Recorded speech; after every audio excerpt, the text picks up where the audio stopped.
Now, there's absolutely no doubt that the most fun you're going to have during your owner builder project is the designing and the planning. Now, it may start as a picture or a couple of photographs, or maybe a distant memory of a place you visited as a kid that's burnt into your brain, and that's the kind of place you want to live in.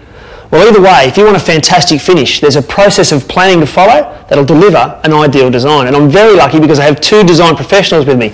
Ray Brown, you're a building designer, and Tone Wheeler, you're an architect. I'm going to throw this to you, Ray. What is the starting point for a design process? Well, I think what you said, Adam, is correct. You've got to get the very start right, and that's going to be by a brief from the actual client. And by them actually putting a brief together in terms of writing down, it gets them to hone in on what they virtually are going to want as the finished product. So if they start off with that, a catalogue of, say, photographs of buildings that they want, if they do some preliminary sketches that they want to see, or the things they want to encapsulate in the actual design, together with a whole host of other information. So it makes our job a little bit easier to design something up, and they end up getting what they want, besides our ability to provide design ideas into that sort of concept. Because really, the process for you, you're trying to take the images out of someone's head, decipher them and put them back onto paper, aren't you? That's exactly right, Adam. So but the brief may not be something that's already well formed in their mind. They may well have some emotional attachment to the idea of building their own place. I mean, everybody wants to customise the place that they live in.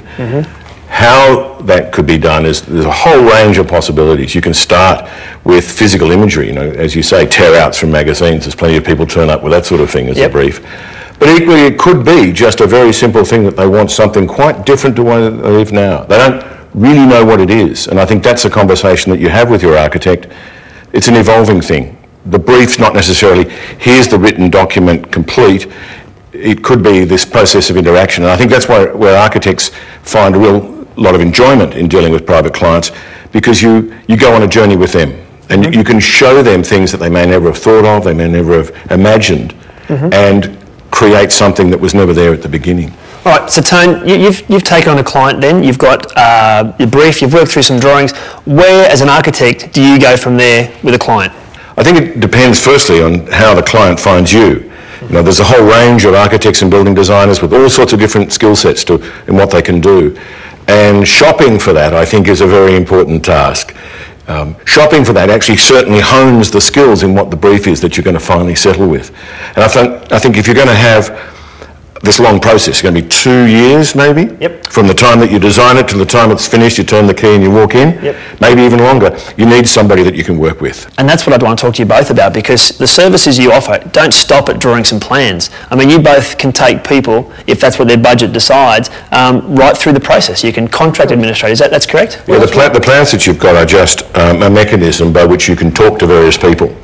And the first set of plans that you've got is to talk to your client. And it may not be plans, it may be physical models, it may be computer fly-throughs and so on. The second set of plans is one to go to the local council to get approvals.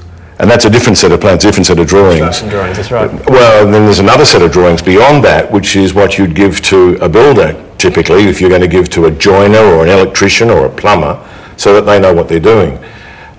So there's different kinds of plans. That's just something that all architects and building designers use as our language. That's our base, if you like, that's our second language. It's what you speak with that language that's really important. It's what you actually say with those drawings. All right. And I think it's important to have somebody that has all those competencies in speaking that language of drawings and turning things which are three-dimensional into two-dimensional drawings, so that you can meet all the requirements of the statutory authorities, meet all the requirements of the subbies and so on.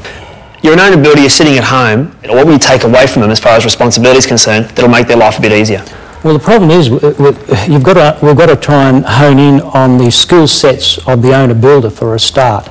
They don't necessarily understand the process. They may be, and no disrespect to anybody by this, but that if they're a person that's in the insurance industry, say, for instance, as opposed to, say, a carpenter, you're going to be talking a little bit different languages. That's right. So we've got to understand the client, exactly where they're coming from, and then we lead them through this journey right from the beginning beginning and show them all the disciplines that have got to be incorporated into it. So it might be just a straightforward little extension, or it might be a whole house.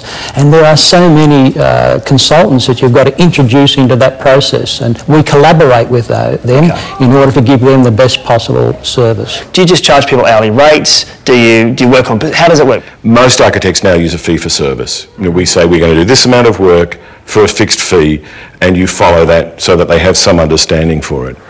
Now, Tone, I have one final question, and that is, where does a draftsperson fit into this thing? Because owner builders do hear that term, and what does a draftsperson do? Well, I think the answer to that is they are the person that speaks the language of making drawings. And they are capable of making drawings by either hand drawing, or increasingly today it's all done by computer-aided design, computer drawn. But I think the thing to understand here is that Australia is a DIY nation. That's why people want to own a build. You know, it is a place where everybody's a DIY. And we get a lot of clients who come to us knowing what they want and thinking they just want someone to draw it up. And I think they miss the bit before that, which is what else is possible. Yes, a draftsperson can do exactly as he's asked. That's the bottom line.